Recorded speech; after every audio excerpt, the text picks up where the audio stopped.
All right, I'd like to start off by saying Barakatah YAHAWAH, BaHa YAHAWASHI, BaHa QADASH. Welcome to another live lesson. The title of this one is start off by saying, so the Latin and native tribes aren't Israelites, eh? Just gonna say a couple of words on it, because this is not something new. This is just a new demon that's out again, you know. But they've been saying this for a while, that the so-called Latin tribes and the so-called Native American Indian tribes are not Israelites because of the way that they look. And that's something that goes way back. You know, there was an individual by the name of Amathia, which he's back in his spirit world. And I've heard, you know, from Elder Apostle Tar that he said, if it look white, it's white, or something along those lines. So basically, if it looks like an Edomite, it's an Edomite. So, you know, the whole consensus back then also was, if you wasn't dark enough, you wasn't an Israelite. And then some Israelites go so far as to say, if you're too dark, you're not an Israelite. So what the fuck is it? You know? And if you look at a lot of those jakes out there in the land of Ham, you know, in the areas that are predominantly Israelites, they are very dark. And you have a lot of jakes, you know, from the tribe of Judah, Benjamin, and Levi over here in the Americas, that some of them are light, you know, because of the intermingling and the mixing. You know, you have some that damn near look like so-called white people. You have some that are still, you know, very dark. You have some that are medium brown. You have some that look yellowish, red bones, you know, so on and so forth. You know, but you know, the crazy thing is that these guys that say these things, they never talk about the dark-skinned Edomites, the ones that the slave masters, you know, raped the women, popped them, and had children with them, and then children came out super dark. You know, and they put them back out on the field, you know, and they never talk about that. And even Lauryn Hill says some nappy heads got to check their neck for red, you know, but they never talk about that. But as long as you're charcoal black, then you're good. You're an Israelite, you know. Doesn't matter what your father was or whatever. To them, it's all about what you look like. And the scriptures speak about that. You know, let's go real quick to the book of 1 Samuel. The 16th chapter, and I believe it's the 7th verse. All right, so I start at 6, and this is when Samuel went to go choose one of the sons of Jesse to make him king.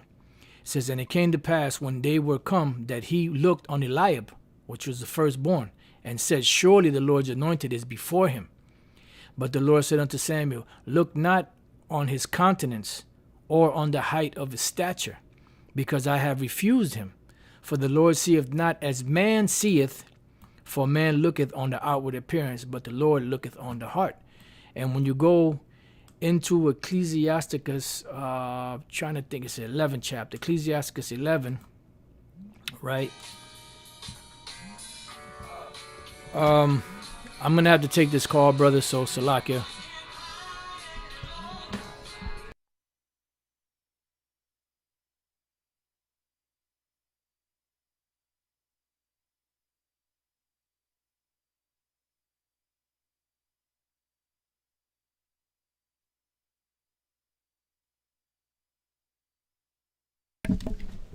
Okay, Salaki about that.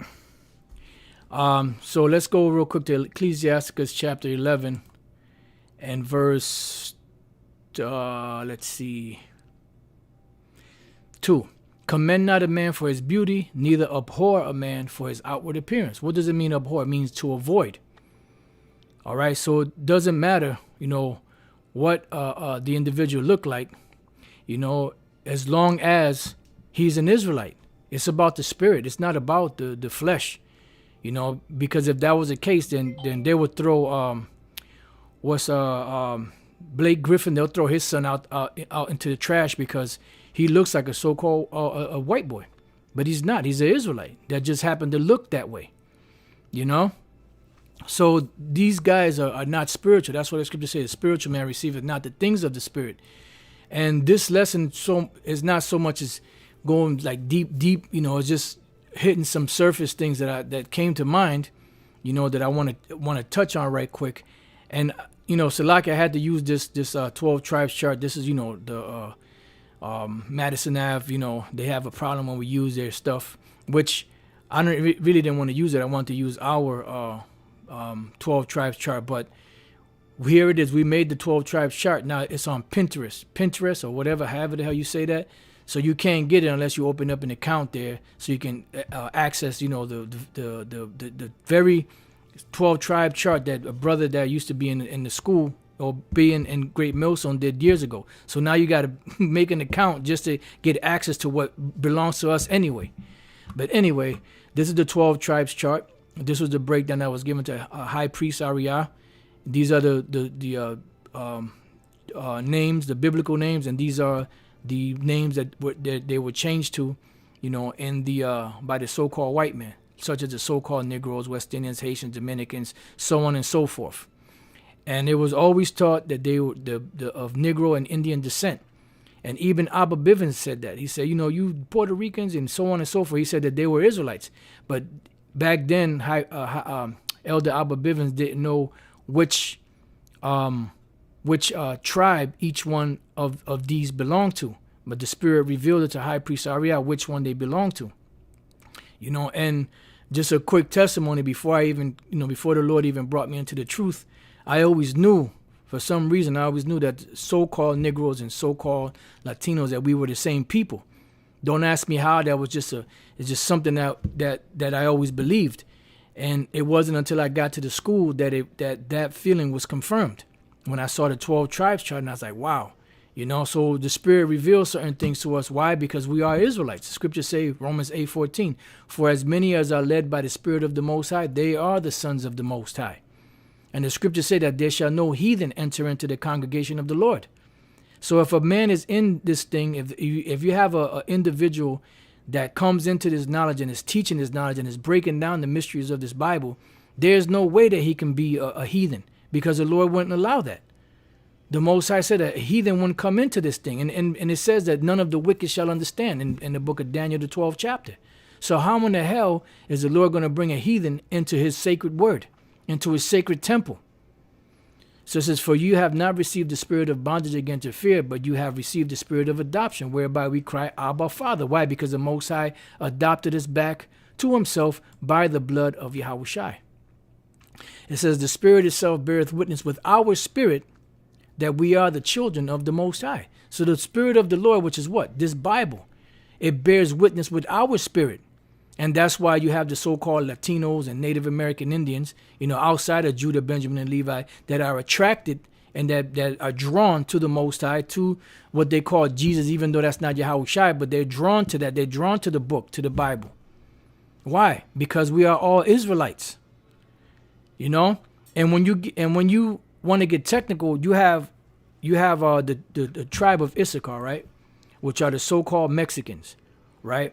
For instance, they have what they call the Mayan calendar, right? So they have a Mayan calendar because they study the stars and they put calendars together. Now this is something that was given to the tribe of Issachar in 1 Chronicles 12:32. Let's read that. It says, and of the children of Issachar, which were men that had understanding of the times. What does that mean? Meaning they understood by reading the stars and the alignment of the stars, or whatever the case is, that they were able to tell of future events. That's why in the year 2000, they said there was going to be a shift. There was going to be a change. And we see the change coming, because really Esau is going down and we're coming up. This society and these nations are going down, and the Israelites were coming up. So it says, and of Issachar, and of the children of Issachar, which were men that had understanding of the times, to know what Israel ought to do, the heads of them were 200, and all their brethren were at their commandment. So they had the understanding of the times. And today we have examples of that, of this Mayan calendar, and that's among the so-called natives, so-called natives or Latins, Latin tribes among Issachar, the so-called Mexicans. Let's see what it says, times. See what it says for times. Understanding of the times. It says ith. Time of an event, time, unusual, experience, fortunes, occurrence, occasion. And this was because there was a watch. And what was the watch all about? There were different watches in the night to keep track of the different moons and of the high holy days coming in, of different events, because the knowledge of the skies, which is not wicked, but Esau and the other nations made it wicked, was something that was given for what? Let's go to Genesis 1:14. And the power said, let there be lights in the firmament of heaven to divide the day from the night. So they have an office, and let them be for signs and for seasons and for days and for years. So there were signs in the heavens. And what were these signs? These were things to look for. That's what YAHWASHI said. When you see this, you know what's going to happen. When you see that, you know something's going to happen. When you see uproars of the people, when you see the wars and rumors of wars, know that the end is near. A sign, signal, a distinguishing mark, which is what? A token, a sign, banner, remembrance, miraculous sign, omen, warning. See, because it was a warning, token, ensign, standard, miracle, proof. So these lights that are in the heavens were given for signs, seasons, days, and years. And the tribe of Issachar, in the scripture, the tribe of Issachar were men that had the understanding of the times. And today we know that the Issacharites are the so-called Mexicans, and they fulfill that as just one of the things that they fulfill. Not even dealing with the name Yeshashkar, which means he is hired. And there's no other tribe out there that works harder than Issachar. It's a known fact, you know. But they are men that have understanding of the times. And then you look at the Mayan calendar, and they were tracking that before so-called Christopher Columbus and all them devils came over here. So this was something that they were doing here already. Why were they doing that? Because they're Israelites, and it's in their spirit, because they have the understanding of the times. You know? And this is a part of what the scriptures say, the Spirit itself beareth witness with our spirit that we are the children of the Most High. You know? And I just wanted to say real quick, this new Foot Locker commercial, Week of Greatness, that came out, they show you, it seemed like Jake was in that simple state, but pretty much Jake were the ones that were the chosen. And they had so-called Negroes and so-called Latinos, because they've been watching. They know what the deal is. And then they have chariots, and the shooting fireballs are supposed to be asteroids, which are really missiles, you know.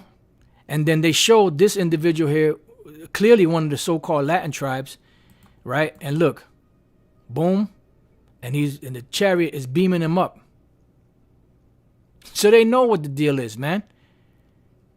These guys, man, these guys that call themselves Israelites, they are Johnny-come-latelys, and they're way behind, you know, in the times.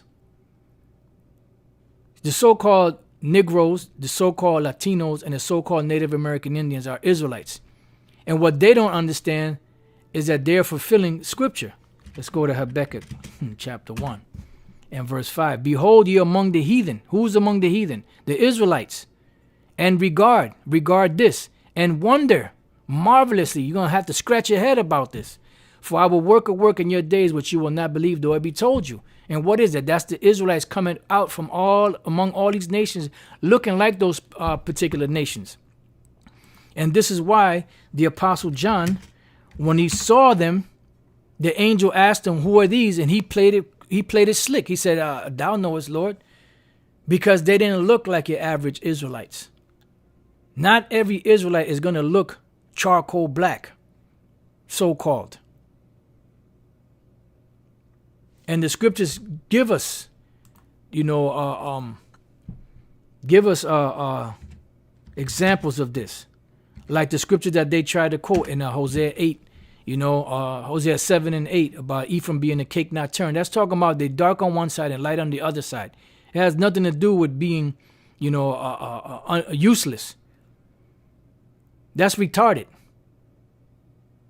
You know, there's still Taino people. What the hell are you talking about? Taino people are no more.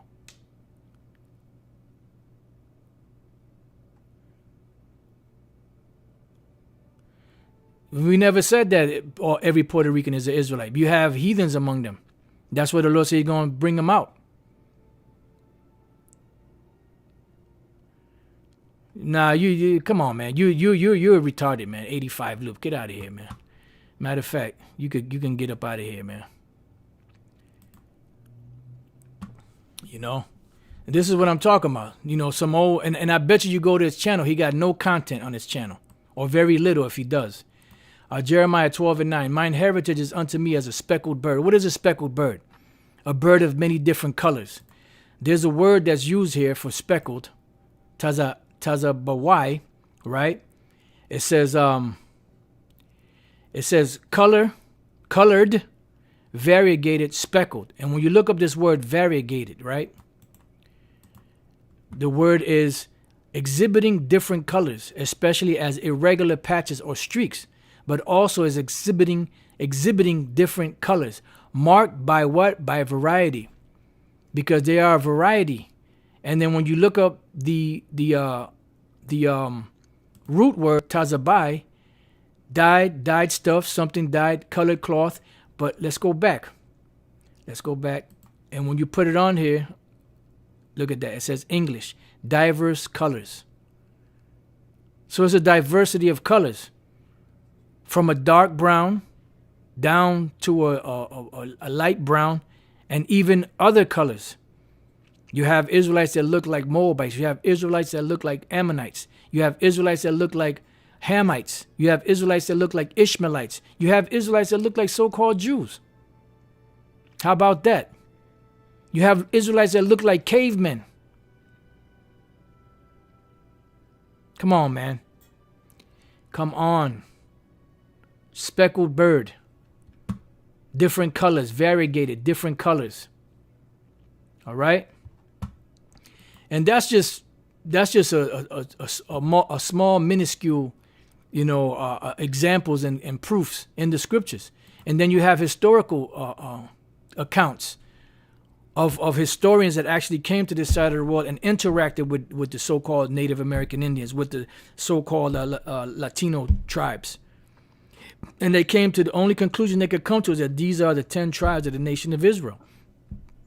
I put this in the description box. It says the celebrated Las Casas, which is Bartolome de las Casas, which wrote a book called The Devastation of the Indies, entertained no doubt that the continent of America had in early ages been colonized by the Jews. And he goes so far as to say that the language of the island of Santo Domingo, was corrupt Hebrew. And the natives here were speaking a corrupt Hebrew. And this is why Columbus brought Hebrew interpreters with him. He knew exactly where he was going.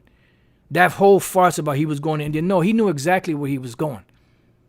He knew that this side of the world existed because he had records. He had maps that he inherited from his father-in-law, who might have been a Jake. That goes on to say the curious fact of the comparatively rude and uncivilized tribes of the Orinoco being acquainted with the history of the formation of Eve from the rib of Adam while he slept, who also, according to the Abbe Gili, agreed with the Mexicans in believing that light was created before the sun, which likewise was a Hebrew doctrine. That's right, because it says in the evening and the morning were the first day. So there are many customs, there are many the corrupt language, and many of the things that they did all resembled things of Israel. Why? Because they were Israelites. What was the purpose of them coming to this side of the world? To escape the Assyrian captivity, to come over to this side of the world, to keep the law, statutes, and commandments that they couldn't keep in the land of the Lord, which they were yanked out of that land for. And then in process of time, what happened? They corrupted themselves, and this is why the Lord sent Christopher Columbus and the rest of those devils to wreak havoc on Jacob of this side of the world, because the Most High had to gather his elect again. That's why YAHWAH said, other sheep I have that are not of this pasture, or that are not of this fold, them also I must bring. And he came over to this side of the world to visit, the Israelites on this side of the world. That's why there's different tales of him. One is Kulkulkan, the other one is Quetzalcoatl, and many different other accounts that they bring out about the Israelites on this side of the world. Let's read a couple more of these and we'll close out. It says the knowledge of the creation of light before the creation of the sun was so opposed to the philosophical opinions of the heathen world. Why? Because they worship the sun, moon, and stars. So if you would say that the darkness was here before the sun, that would X out their belief system and their fake gods. That the interpreter of the Codex Vaticanus does not scruple to affirm that the Mexicans had either derived the knowledge of it from the devil or were a people descended from the Jews. And they are a people descended from the Jews. They didn't get it from the devil because the devil didn't teach that. It says that at the beginning, everything was dark and void. Let's go there real quick. Genesis 1:1. And in the beginning, the powers created the heaven and the earth was without form and void, and darkness was upon the face of the deep, which is what? Space. And the spirit of the powers moved upon the face of the waters. And the first thing they did was what? They created light. So they illuminated a certain amount. They illuminated a certain amount of those elements that were floating, that were called waters, which is nothing but elements. So they illuminated that. So that's what caused the light. But this is before. It was darkness. They illuminated some of the elements, but this is all before the sun and the moon were created. They created daylight, and the nighttime. And then eventually down the line, they created what? The sun, moon, and the stars to give light upon the earth and for other purposes, which the tribe of Issachar, the so-called Mexicans, would be able to look up into the heavens and read the times. So these guys need to hang it up. But you know what? That's that reprobate spirit that goes around every once in a while. Just like back in the days, you brothers that remember Batak, that was the former head of the Chicago camp. Him and the barbarian horde, I forgot his name, AHRAYAMLAB something, or whatever his name was. They were teaching that all the tribes of Israel were black once they got kicked out or left. You see? And that's what happens. When guys get kicked out or leave, they want to try to dismantle the doctrine, the truth, so that they can feel better about themselves. Because they really got demons on them. They really got demons on them. So pretty much, matter of fact, you know what? I'll read one more of these.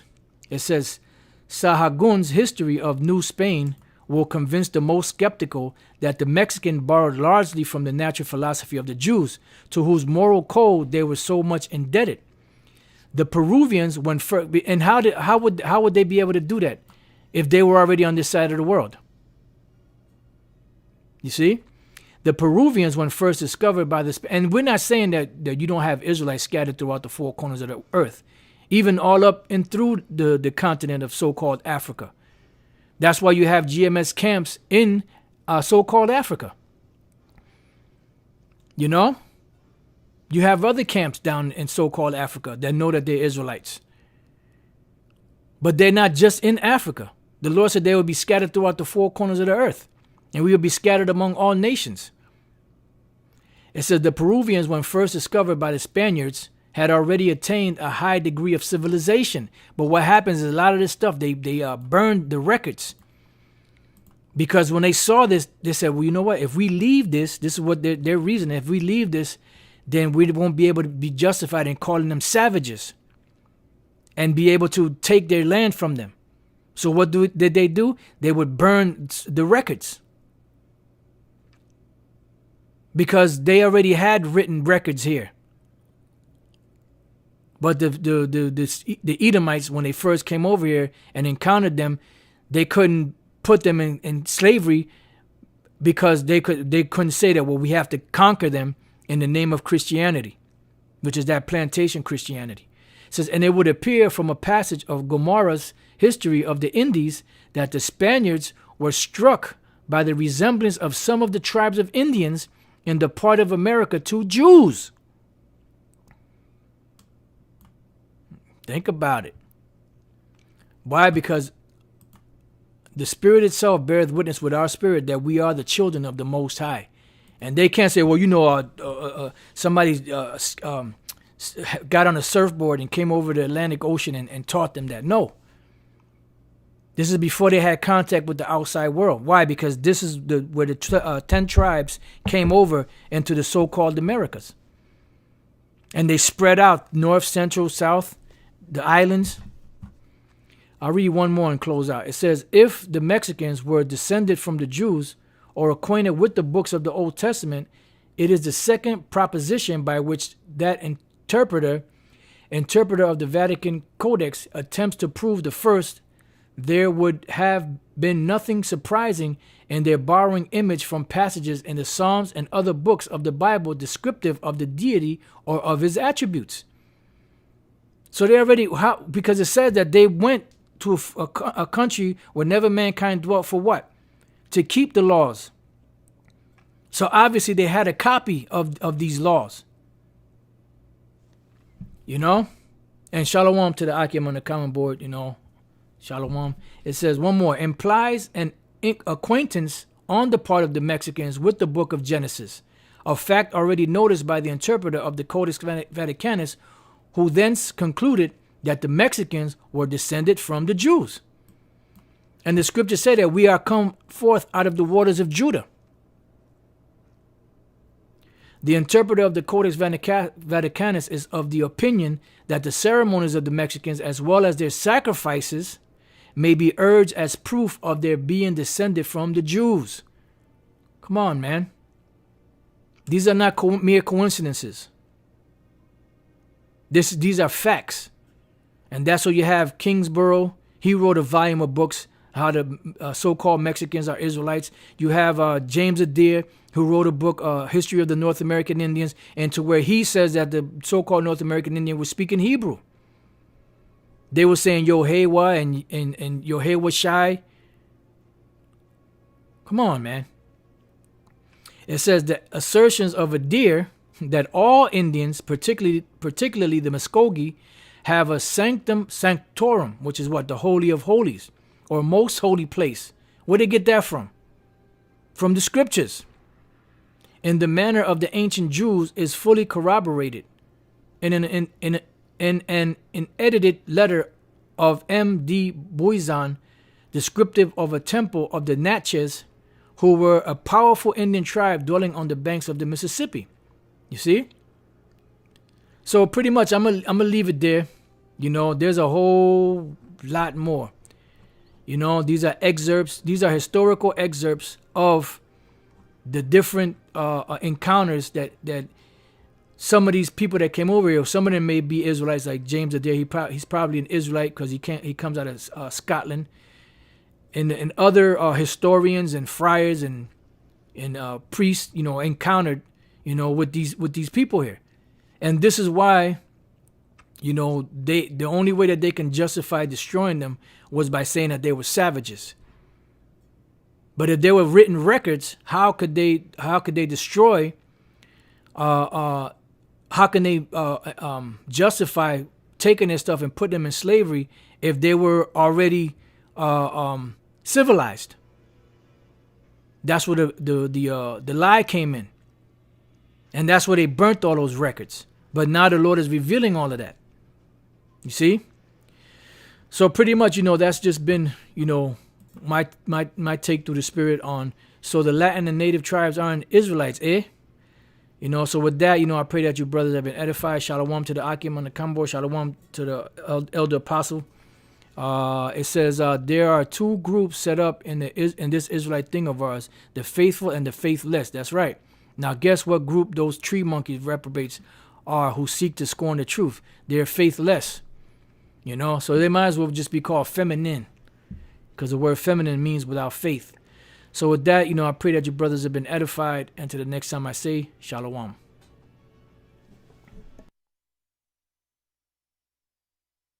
All Indians, particularly the Muskogee, have a sanctum sanctorum, which is what? The Holy of Holies, or most holy place. Where did they get that from? From the scriptures. In the manner of the ancient Jews is fully corroborated in an edited letter of M.D. Buizan, descriptive of a temple of the Natchez,